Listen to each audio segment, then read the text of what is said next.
Hey everyone, guess what? We're here with Kacper and Denis from Polish death metal Clairvoyance. They have a new album coming out, Chasm of Immurement, coming out 7/18 on Carbonized Records, from your friends and mine. So, guys, thank you very much for taking time out of your day to join. Sure. It's pleasure, our pleasure. Hell Thanks a yeah. lot. Um, so you guys are still like kind of like I guess in the grand scheme of things, still a baby band, like 5 years old. Six, I mean, 5, 6, yeah, something like that. Yeah, you could say that because honestly, in 5 years, we released only one demo, one EP, and now full length, which is not a lot compared to other bands. That's not a lot.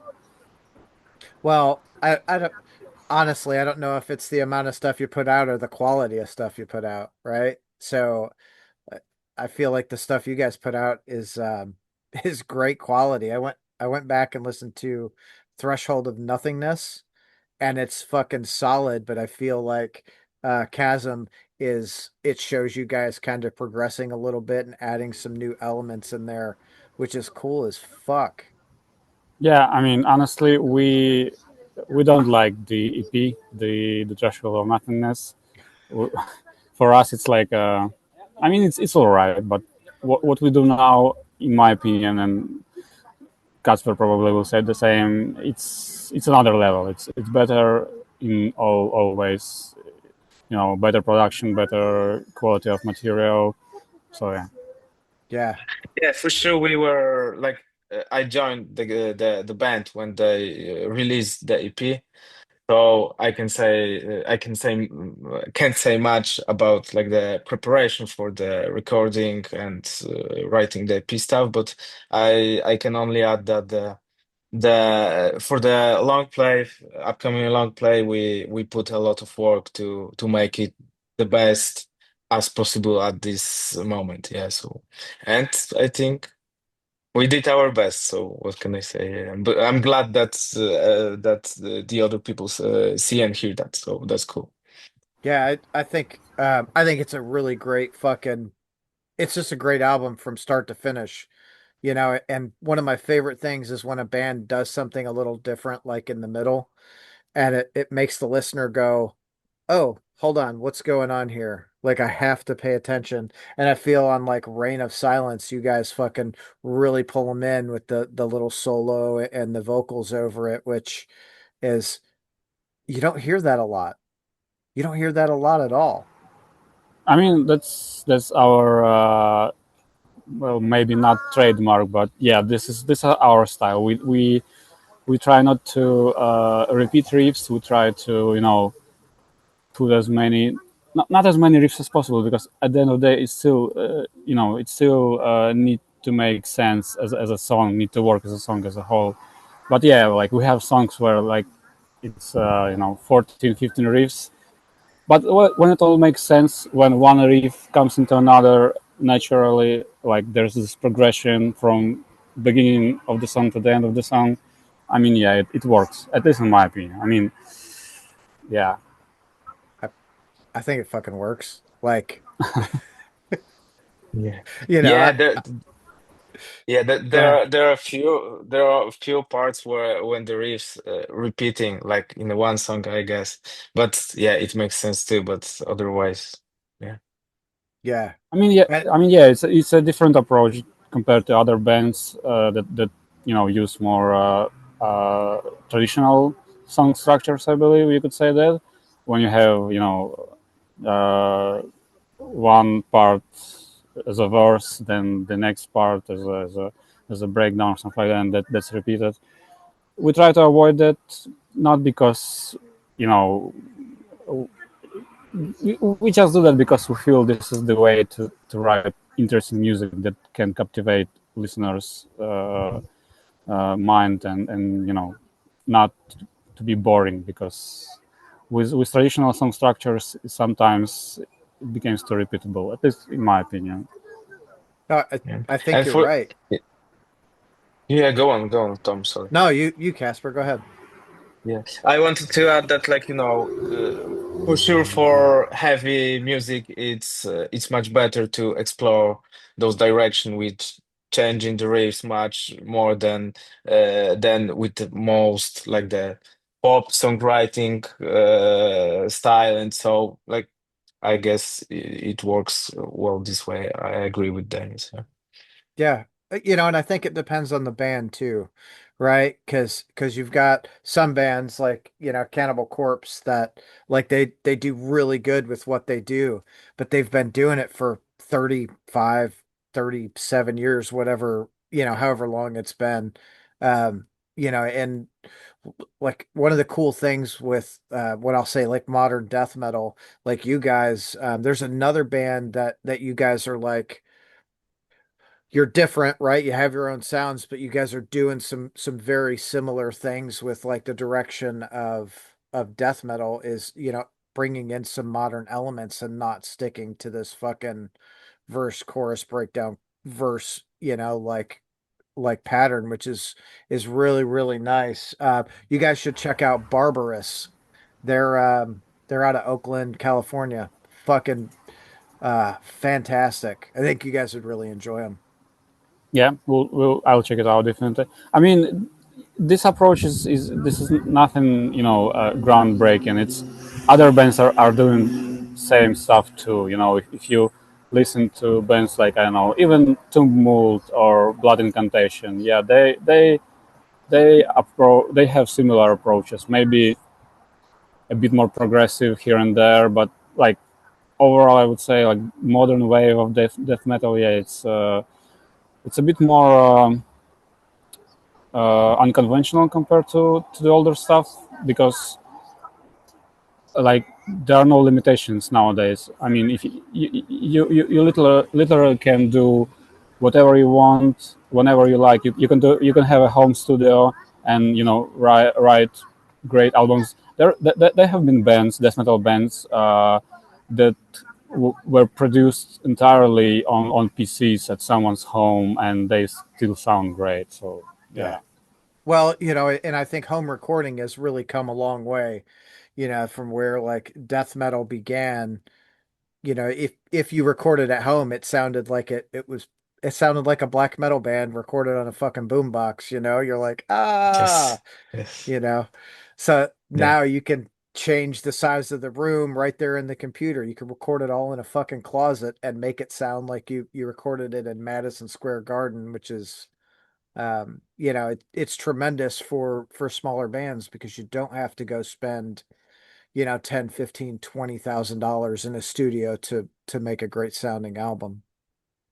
Yeah. Yeah, Yeah, for sure. I would say music nowadays, in general, not just metal, but music in general, is far more approachable and easier to play, to produce, whatever. You know, because literally anybody could buy like cheap guitar, buy a couple of cheap plugins, open your MacBook or whatever, put those plugins into Cubase or whatever, and yeah, you can do whatever you want. Yeah, it's Yeah. fucking awesome. Yeah, I could. Yeah, that's awesome. But on the other side, like it's really worth to support the studios, like the even smaller one, because at the end of the day, you will like. I mean, there's another side of that because when everyone will record only on computers and so, you will not explore the new sounds more because you will be you will be. Um, you will only use the things that are released by some corporations, music corporations, and so. And this way you can find the new sounds, new approaches for the recording stuff, and so. Yeah, so for sure it's worth to support that. But regarding like the composing, the preparing the demos, like also it's for sure it's really cool stuff, and I'm really glad that we live at those times when the possibility to make music is that easy, like never was, I guess. So that's cool. Yeah.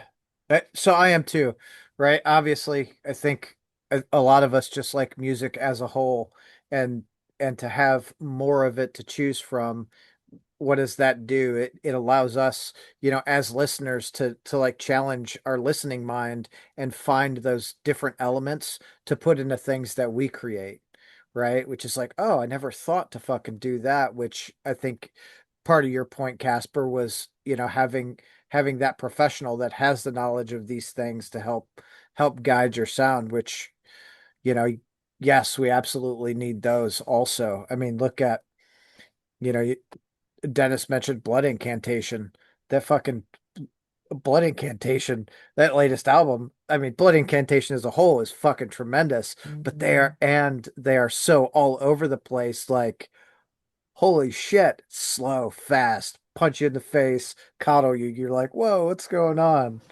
Yeah, For the latest album, for me at least, is for sure a contender for top five probably something like that because it covers so many genres, so many planes of of music. It just it's incredible. I've been on them live. What was then 2 months ago when they were playing in Warsaw. Late Fucking great April. Yeah. show. Yeah, uh fucking great show. Yeah, yeah. yeah. I saw them, I guess it was probably 2 or 3 years, 2 years ago, I guess. They came through. It was Cannibal Corpse, Mayhem, Gore Guts, and Blood Incantation.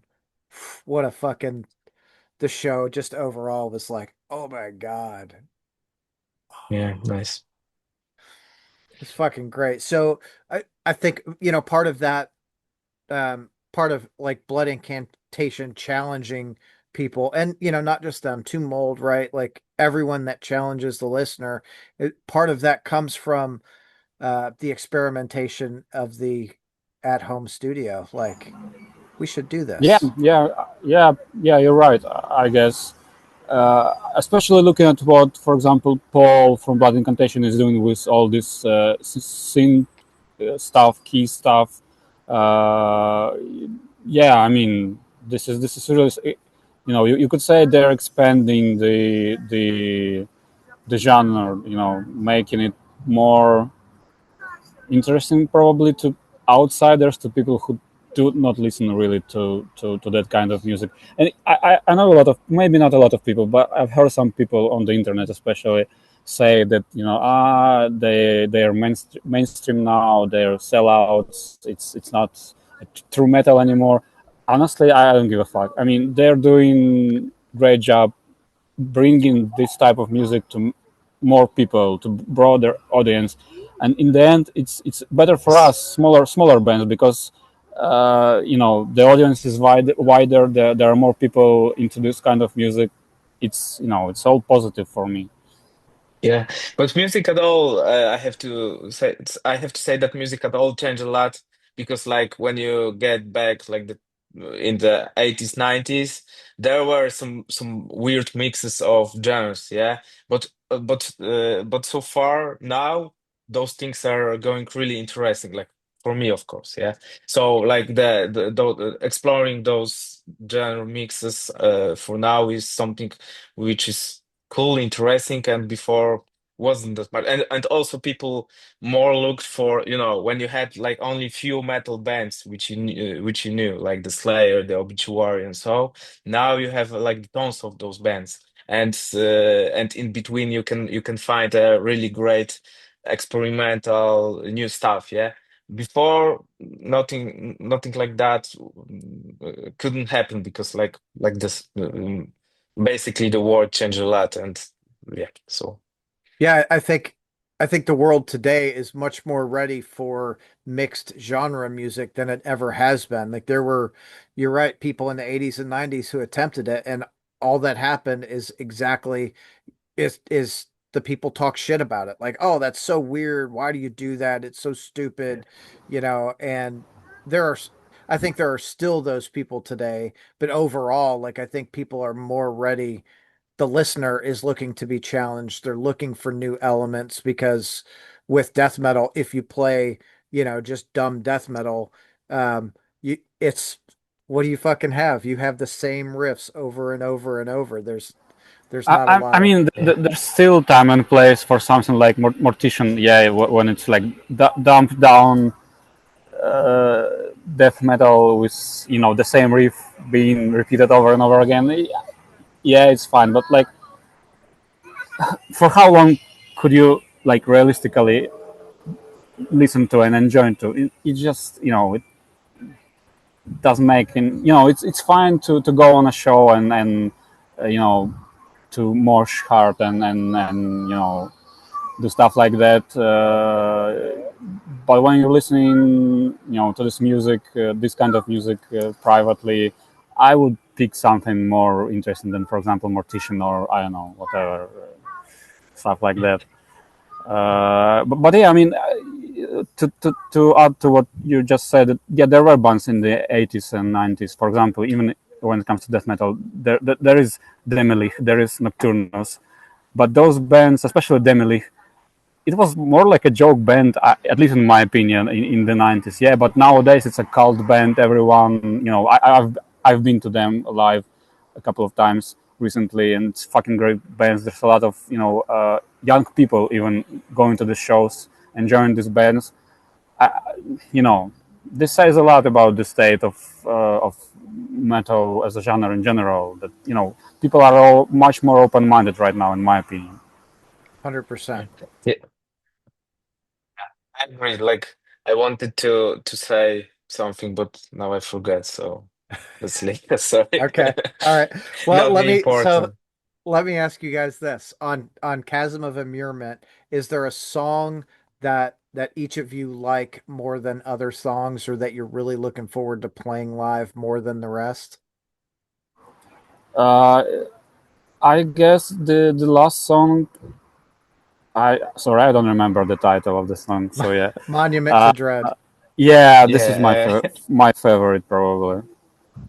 yeah. I would say like I really enjoy playing Flash Machine.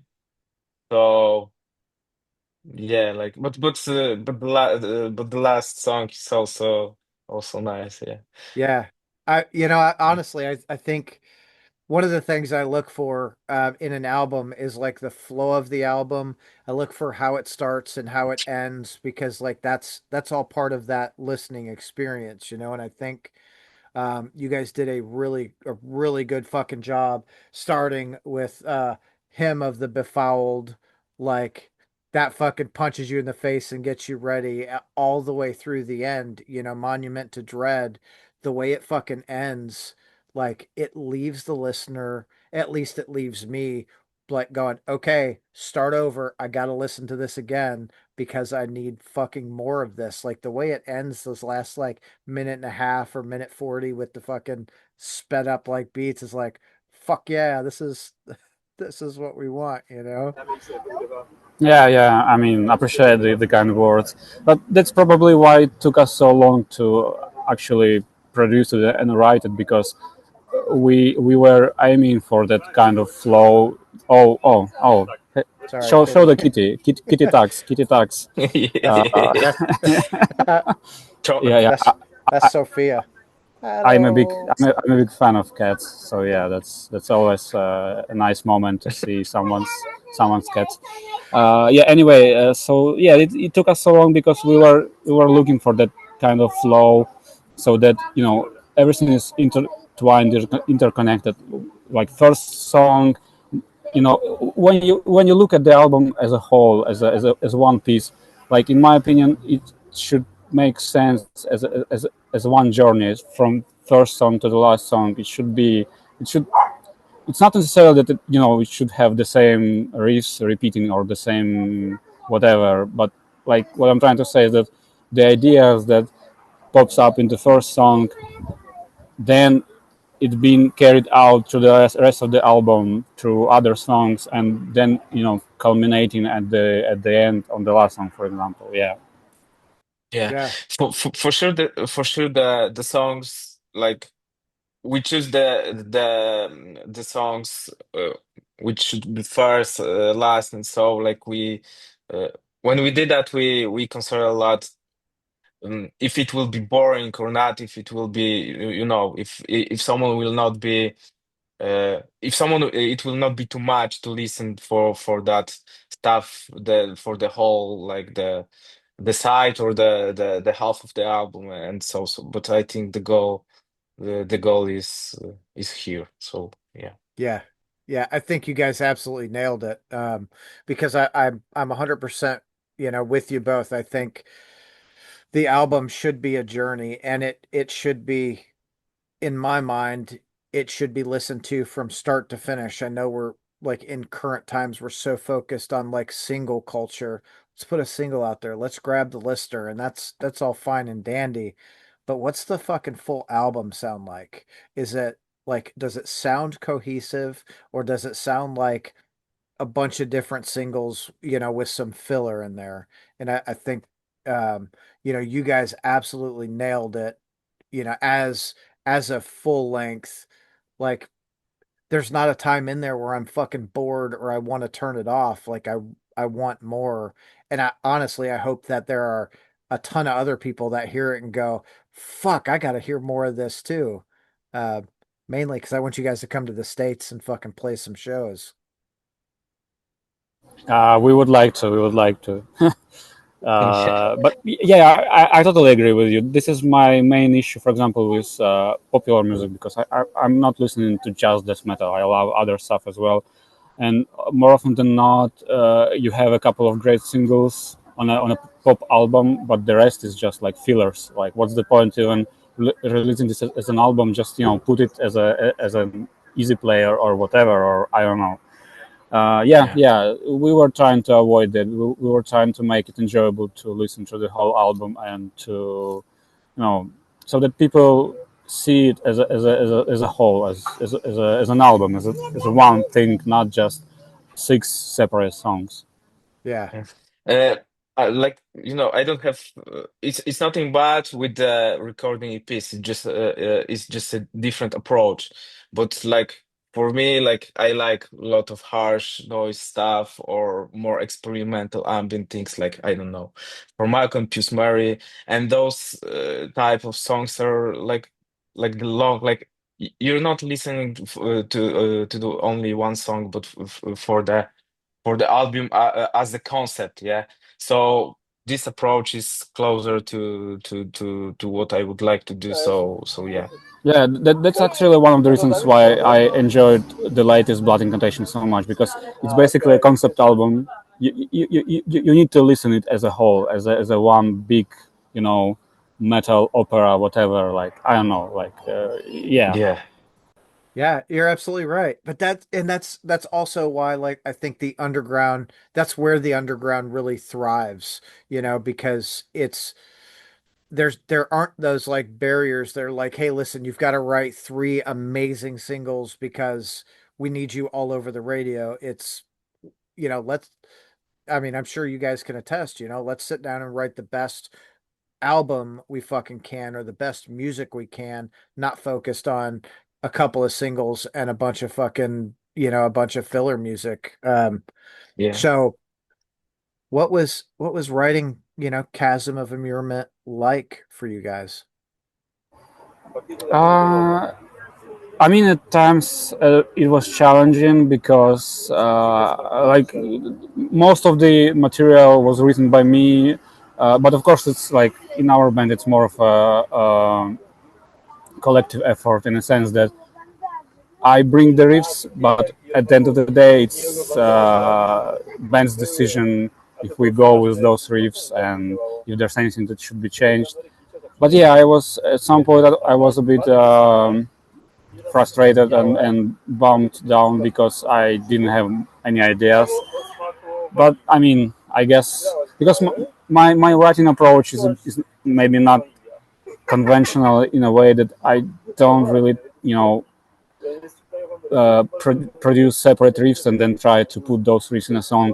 I start with one riff, with one idea, and then I try to make a whole song from that idea, and like ideally this should, should happen in one take, in one flow, if that makes sense. And while this approach is good for making interesting songs that are unique. But on the other hand, the problem that I had is that sometimes you start with something, and it goes up to a certain point, but then you just simply don't know what to do next, and and that's it. You can't really make anything out of that anymore. I have so many songs and riffs that I started writing, but it just went nowhere. So yeah, that was the main problem, and also one of the reasons why it took so long, because we had three songs, I believe, finished like a year ago or even year and a half ago, but the rest took us another year to to make it into a final form of what you can hear on the record. So yeah, Yeah. but Just often I believe if I had more time, if I didn't have things going on in private life, work life, stuff like that, probably it went much faster. But that's unfortunately that's the reality of it. For us, band is just a hobby. We all have day jobs. We have stuff going on, in our lives besides music. So yeah, it is what it is, unfortunately. Yeah. I remember two songs were ready 2 years ago for sure. For when we play in Prague on the festival, I don't remember the name of it. But yeah, for sure. But yeah, but like if you have like the just normal life as Danny said, and you're not putting your whole effort into the music, but have some other things that you're doing, and you want to get a healthy life, it takes time. Yeah, But I like mean, at the don't get, end, but yeah. don't get me wrong. I would love to spend, I don't know, 6 months in a cab in the woods somewhere just doing music, but I just can't afford doing that. That's that's the sad Shit. reality of living an adult life, that you have job, you have responsibilities, Not and being yeah, fucking rich. Yeah. yeah, Yeah. that Yeah. too. I think honestly, I feel like what you guys have, um, with clairvoyance, I think there's something special there that listeners are gonna attach themselves to. Um, it again, you guys are still essentially a baby band. I think most bands, well, the average of a band is probably 5 years, whereas, most bands don't really start to see any success for, years after that, or, at least where you can go and take a few weeks off here and a few weeks off there to go tour, Europe or the States or South America or wherever. Um, Yeah, I mean, I hope that would be the case with our band, because, like, from the explosion and reactions that we see right now with this upcoming record, it's been really big. It's been huge, like much bigger than what we had previously on EP and the demo. So hopefully that's the direction we are going in, and we already agreed with Kacper and our drummer Adrian that we will push hard to speed up, the process of writing new music, and we already started doing new songs. So hopefully, some kind of an EP will be coming early next year or something like that. So yeah, we'll see. Holy Yeah. shit. Yeah, yeah. Like we talked some time ago that we like me personally, I didn't expect that great feedback about album, so I'm really happy about that, and that also gives some power to do new stuff. And we talked some time ago to record something maybe this year, even if it will be possible, and but it's not for sure not the long play, but like some EP or whatever. We will see. Like. The album is not released yet, so let's patiently wait what will happen, and then we'll go with the flow, basically. Yeah. Yeah, I think that's fair. Because he's like, yeah, we'll probably release something next year. I'm like, oh shit, like we haven't even released this yet. I love this. Like, Like we would like to, that's something which is in our head, but reality is reality. We'll see what will yeah, happen. Yeah, yeah, basically. that's Yeah. all you can do is just take your time, make sure you're make sure you're putting out the best music that you can, and not coming out and going, okay, Taylor Swift's writer fucking wrote for us. We got this going on. Like, what? What is that? What happened to Yeah. Clairvoyance? Now they're like Taylor Swift. Oh no. Like, I wouldn't be like compared to Taylor Swift, but no, I know. I know. yeah, yeah, I understand. It'd be fucking funny. Okay. Who has been like what show did you guys go to that absolutely blew your mind? The, Concert. the sh the concerts I've been. Dennis, you should answer first. Uh, uh, that's a tough question. I for sure still remember the show I was on 6 years, 7 years ago. It was Tumult. Tumult and of Feather and Bone. They played in Warsaw in 2018. It was a fucking great show. I moshed hard. I tried. I stage dived. Yeah, it was great. Then I guess Integrity in 2000, I don't know, 16 or 17 was a super great show. Yeah, I fucked up my right ear. I still have tinnitus in my right ear because of that show. Uh, See, that's the reason why I started using ear protection since then, because I just, it just never went to normal.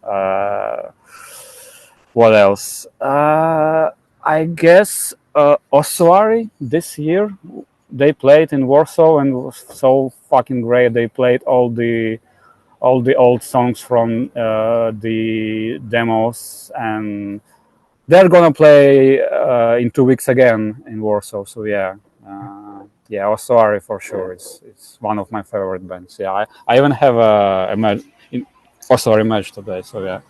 Hell yeah. Yeah. What about you, Like Casper? that. They said only about the metal music, so I say something about the other stuff because like I'm listening to really different style of music, like the really from Madonna to Slayer, death metal, yeah, things like that. But the show that coming to my mind right now is a uh, Front 242 band. They're from Belgium. They playing like the EBM music, and I've seen them about half year ago in Berlin, and I remember after the first song, the one of the guy fell down because they are 65, 70 years old guys, yeah, fell down, and it was the last tour of them because they just tired of playing, like it's just too much for them, they just old, yeah. The guy fell down and I thought, okay, I've seen one of my favorite bands one song live and that's it, yeah. But after half an hour they came back and played the whole show, so it's something that really that's really in my mind regarding the shows. Yeah, Yeah, for first, last. good for him for falling down and getting up and coming back out and finishing. Like, Yeah, that's some tough shit at 65 years old. If our drummer would be here, he would probably say that his favorite show was AC/DC last year. He was Yeah, in Paris at AC/DC, yeah, and he was so excited about that show. So yeah, hell yeah, yeah. That's one of those bands, AC/DC. The joke is they've released the same album for 50 years, and I think if I'm not mistaken, one of the AC/DC guys says, "I'll do you even better. We've released the same song every, over and over and over again, and they do it so fucking good. You it's AC/DC. You get what you yeah. fucking I get. mean, I mean, it works for them. I mean, Yeah, that's there's nothing to say about it. It's AC/DC. It's AC/DC. That's the end of discussion, basically. yeah, Yeah. for it's a sure. trademark. Yeah, Yeah, it's good rock and roll is what it is. Good for them. Good for them for making a fucking career on it. All right, Casper, Dennis, I know you guys have things to do. I greatly appreciate you taking time out of your day to come and chat with me. I'm really looking forward to the release of the album. I'm looking forward to hearing what other people say about it because I think it's fucking fantastic. Thanks, man. I really appreciate Thanks. the kind words. Again, I mentioned it before, but we can't believe the feedback and the overall excitement about this album. So yeah, that means a lot to us because we put a lot of effort and emotions and our lives into this. So yeah, we do appreciate all the kind words. Thanks, man.